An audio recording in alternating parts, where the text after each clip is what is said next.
Okay, I'm opening up a new suturing instrument kit and take all the items out.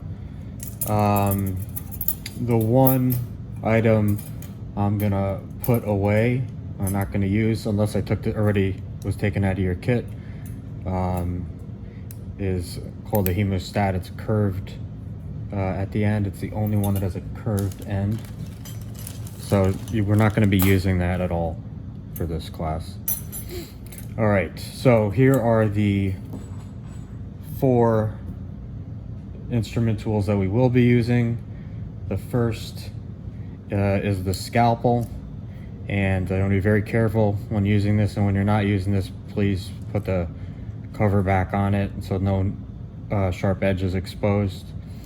When you use this, you're going to be holding it like a pencil, so just like this, and the idea is you're kind of leading with your index finger. So I like to put my index finger on the plastic that's right above where the needle starts, but not on the blunt side of the blade. And you're always cutting with the scalpel just in a smooth one stroke motions, so you never cut back and forth like a saw. Okay. The next item that you're going to be using a lot is the needle driver, and this is what you use to put the suture through the through any tissue, and in our case we'll be using mock skin tissue, but this has a tricky mechanism for opening and closing.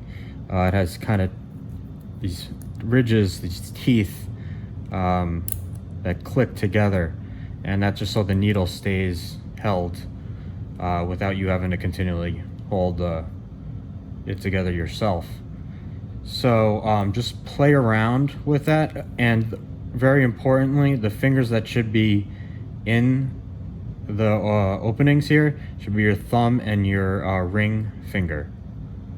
So you will get yelled at by anybody who knows better, but that's how you do it. And so put your those two fingers in the slots and just click it together, and then you'll feel how you have to kind of push it open to unlock it. So just really get a feel with that.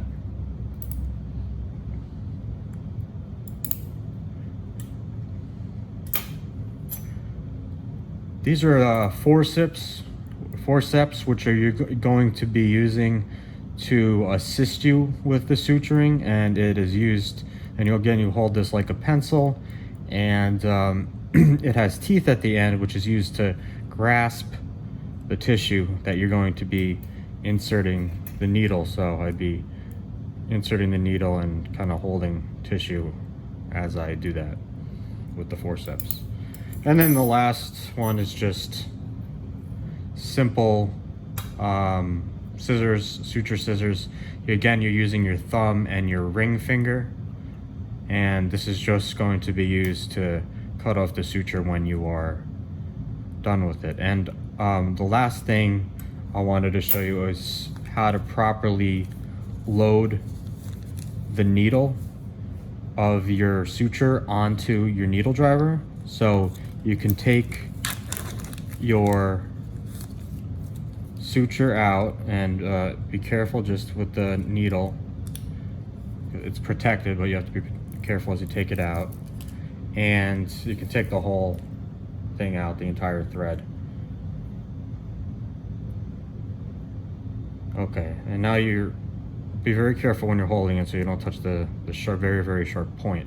But you can see how it's curved, the needle, and it's like that for a reason, which I'll explain when we get to the suturing videos. But when you have your needle driver in your hand, you're going to load it at the point right before it starts to turn. before it starts to turn into the U shape. And you want to make sure it's loaded perpendicularly to the needle driver and kind of close to the edge of the needle driver, so you're not down here, but more towards, get a better grip at the end there. And then you click it closed, and then you're ready to go.